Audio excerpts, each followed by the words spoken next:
What is up, Sooner Nation? I am Casey Mallon, and you are now in a Sooner state of mind. Make sure you like and subscribe on Apple Podcast and Spotify.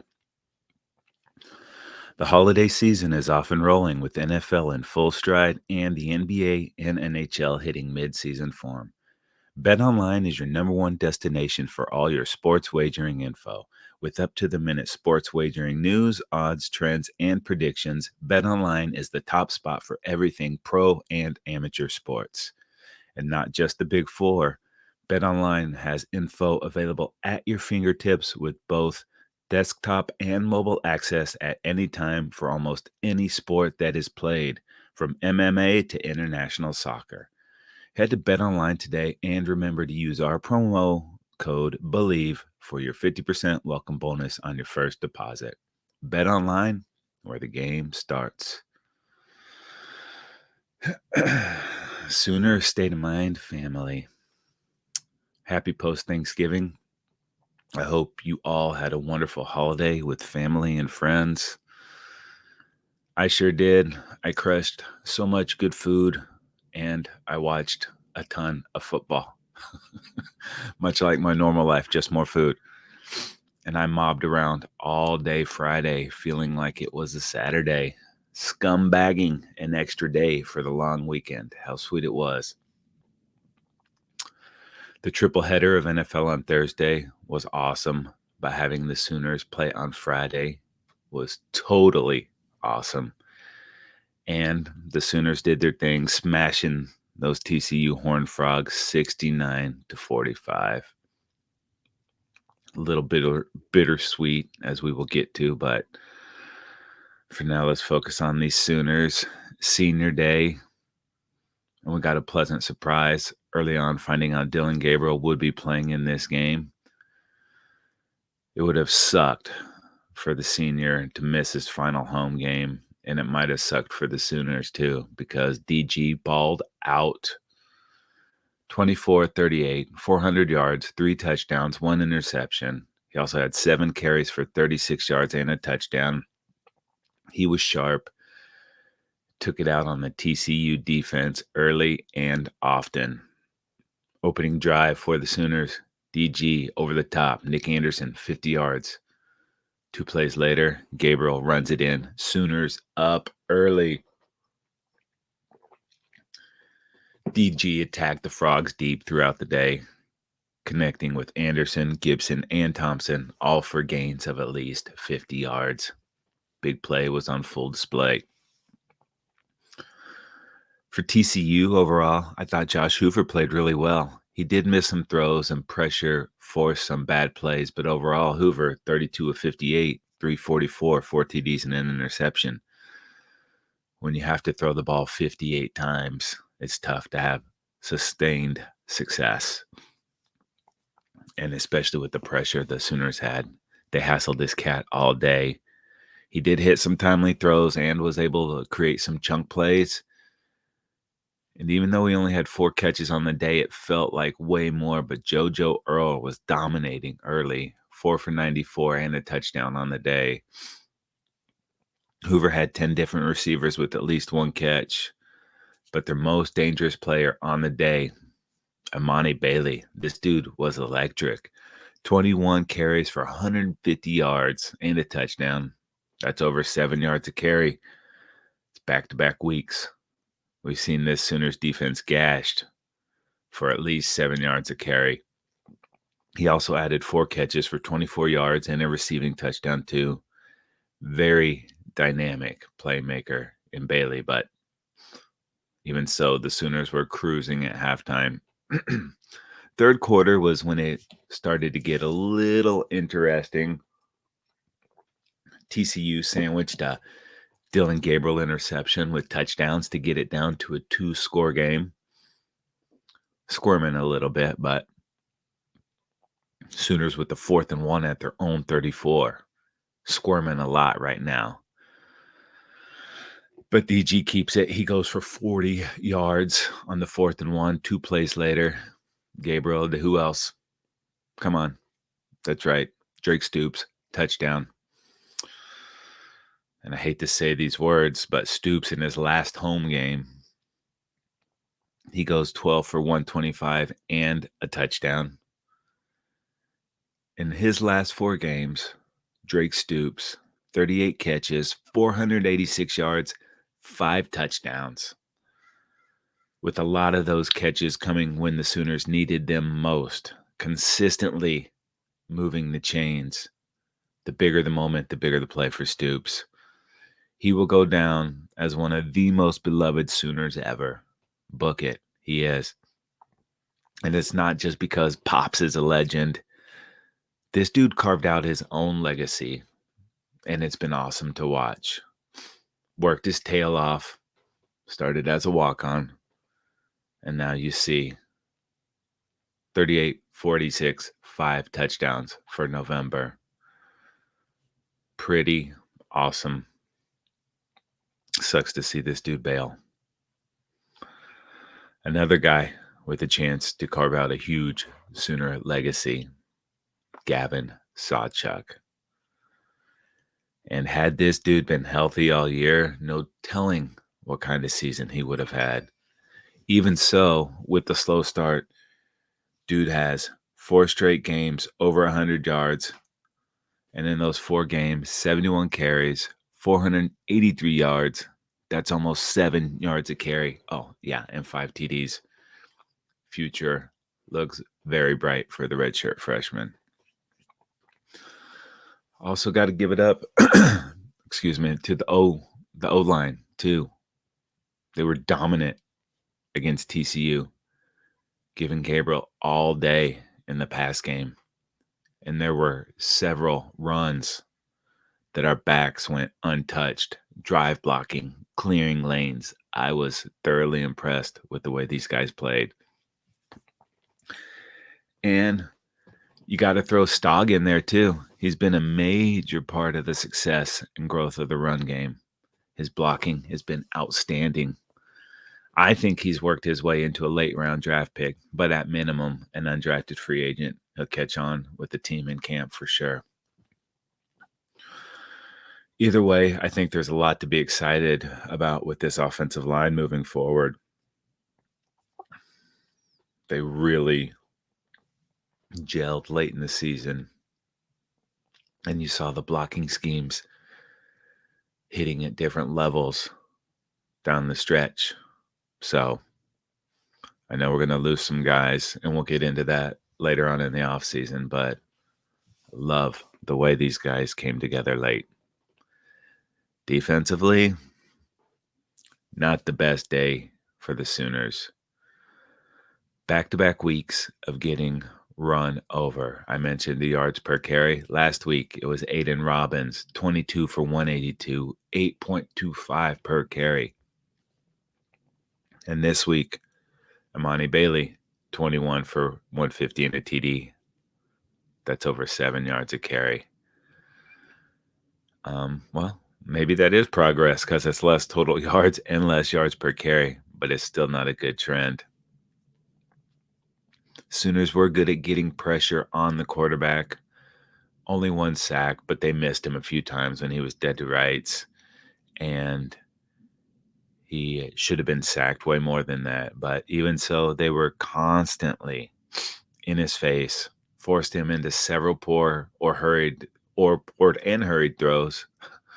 But they did give up a lot of big plays, poor tackling, and individually, guys made some poor decisions. And still, sometimes we seem to lose the tight end when they start showing blocking or they come across the formation. Feels like that had been a trend for these tight ends. Busted coverages, big plays. It's been a repeated theme this season. And that was the same on Friday. Wiley for the Horned Frogs, 8 catches, 39 yards, and a touchdown. Even with the mix-ups with the tight end, I thought the secondary was pretty solid too. Some great individual plays on some PBUs. But once again, the dude that is always around the ball, that is always in the mix, now has a pick six in back-to-back games. That's right, Billy Bowman. This guy is so good. And even though last week's was a way bigger play, had a way bigger time, we're talking about the 100-yard pick six. This one might have been bigger, unfortunately for Sooner fans, as I think it was the play that will push him to the NFL. Selfishly, I sure hope not, but we cannot blame this dude if he decides to go pro. His stock is on the rise with good reason. He's just always around the football. He's always making big plays. Back-to-back touchdowns on interceptions. Like I said, I'd love to see him come back for that 1 year in the SEC, but I think this guy's moved his way too far up the draft stock to consider. But you never know. Little NIL deal might sweeten the pot, get the transition. You only get to play college football once. The pros will be waiting there for you. We'll see, but it's going to be a huge loss because dude is so good. And early on, we did get away with a Nick Anderson fumble, so don't cry about it. You always talking about the penalties and the rest. Not the same as the non-call on the PI on Drake versus Okie State. But the refs, I thought, did screw that play up. I thought it was a fumble, but it was early. It wasn't in the fourth quarter on a play that would have given the team the lead. And when all was said and done, we won by 24 points. So it didn't have a huge impact on the game. I think we would have overcome it anyways, but refs did miss it. I got to give it both ways. I've never said the refs were great. I definitely never said they were fair. And I definitely said they were in on making sure OU did not get to the Big 12 championship in their final year. And I will stand by that. I don't care what you think if you don't agree. Bad special teams. A muffed punt return by Gavin Freeman kind of jump-started the Frogs, set TCU up with great field position, which they turned into points. I know what he was doing. He didn't want the the ball to roll towards the end zone, but put himself in a bad spot and paid the price. That was bad special teams. Good special teams. Sooners snuffed out the fake punt. Great discipline by PJ to keep the edge on there, and then a great tackle by Kip Lewis. TCU rolled the dice early on this game, and they paid the price for it. And I started taking my notes on Friday, and at the time said, now we wait. And if we do miss out, we'll be playing what if, which we've been doing a lot this year. And we will really be lamenting our losses to Kansas and Oklahoma State. We're way better than both of those teams, but we didn't prove it when we had the chance. So now we get what we get, but we do get upset. I know that's not the saying, but you catch my drift, right? Ugh. And if we do miss out, which we did, it was still a completely great season, especially compared to last season. Trying to find the joy in this. A huge improvement from 6 wins to 10 wins. Defense is trending up, minus the run defense the last couple weeks. We have a monster class coming in. The future is bright. Speaking of the future, after the game and continuing today, it's really early Sunday morning as I'm recording. There's a lot of Jeff Lebby to Mississippi State rumors floating around. It looks like it's a done deal, but I haven't seen confirmation. So at this point, it's still speculation. By the time this hits, it might already be done, but as of now, it's not. So if there is any truth to it, things will start happening pretty quickly. And I guess there's a little concern if Lebby does leave, will Jackson Arnold follow? I don't think so. But we don't know for sure until we get confirmation for all this stuff. But Jackson Arnold has a year under his belt with this team and with these teammates.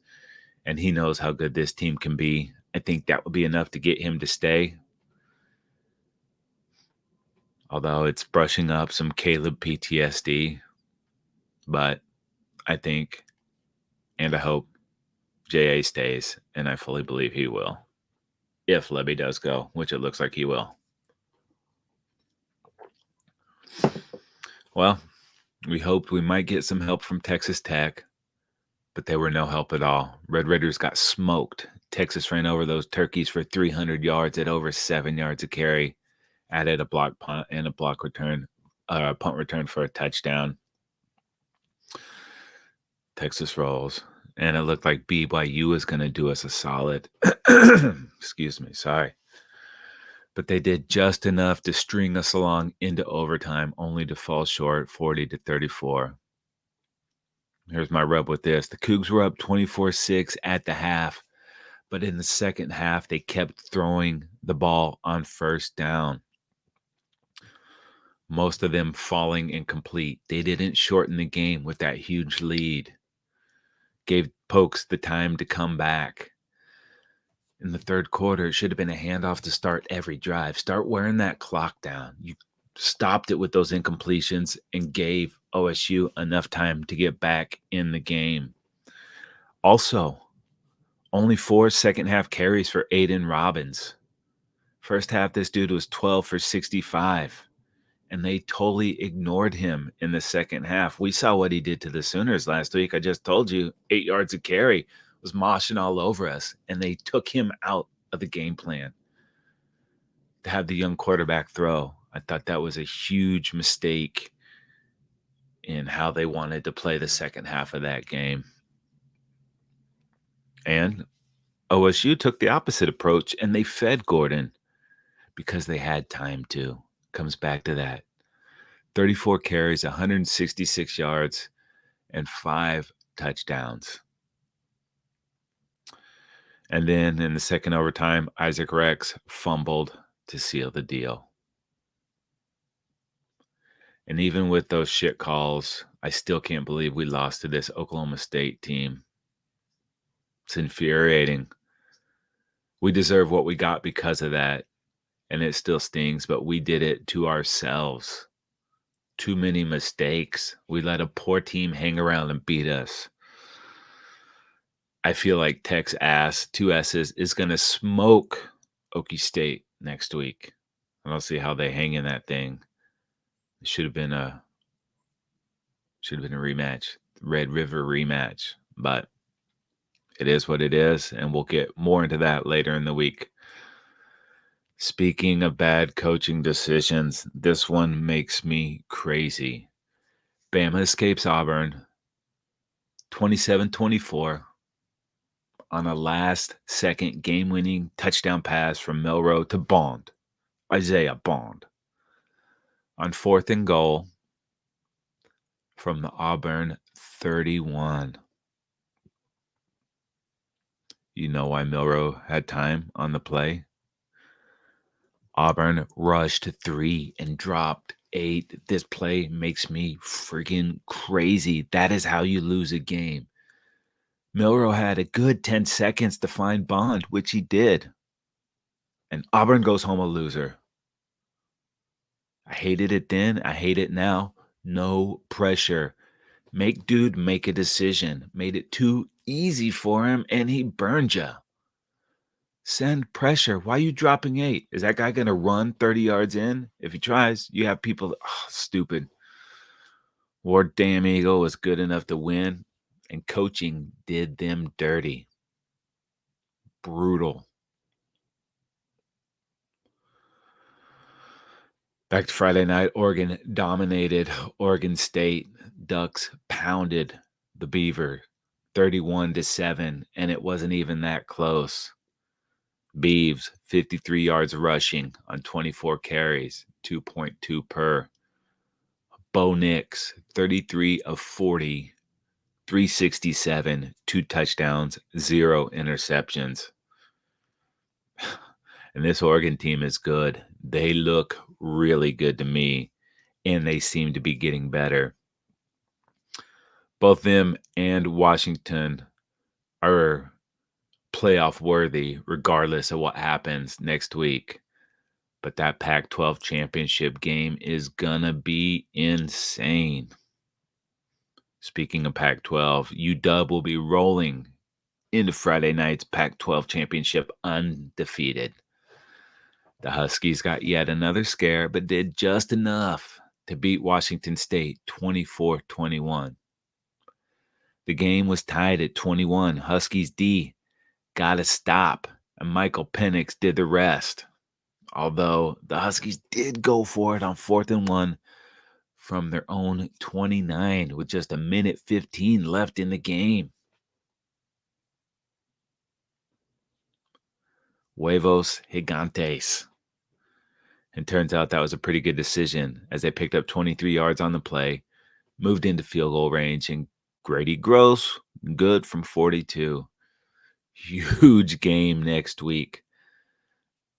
I think the winner gets into the playoff no matter who it is, and we will preview that game later in the week. Oh, it is going to be a good one. Ohio State at Michigan. This was also a pretty good game.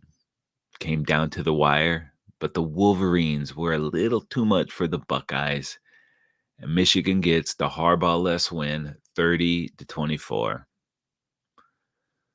Ohio State got a late stop to keep the game within 6 and were driving, but Kyle McCord got picked off, second on the day, and that was it.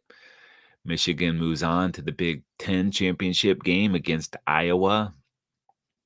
And unless that game goes terribly wrong, the Wolverines will move on to the CFP.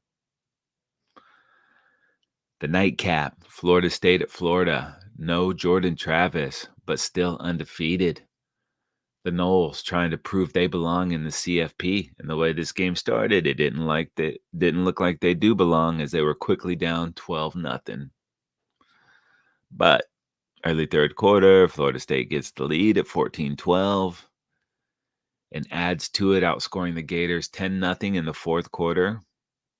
The last of those points came on a 36-yard Trey Benson TD run, his third of the night. And Florida State goes into the ACC championship game undefeated at 12-0. They can beat Louisville next week.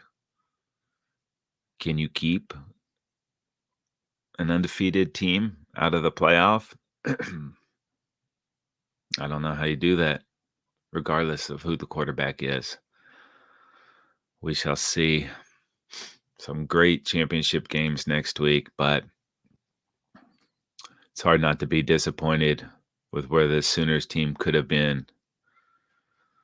8 stupid points, a couple plays. But there's still an opportunity to finish 11-2. It's right there for the taking. So later on in the week, we find out where the Sooners will go and who they will play. Maybe a New Year's Six game is in our future.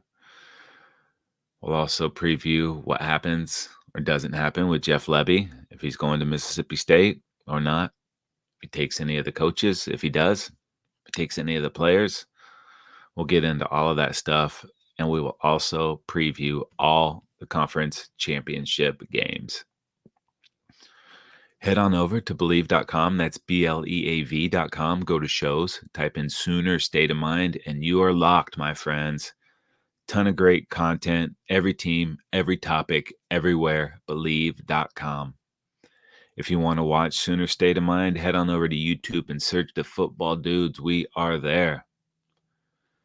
Sooner State of Mind is brought to you by BetOnline. My name is Casey Mallon, and I'm in a Sooner State of Mind.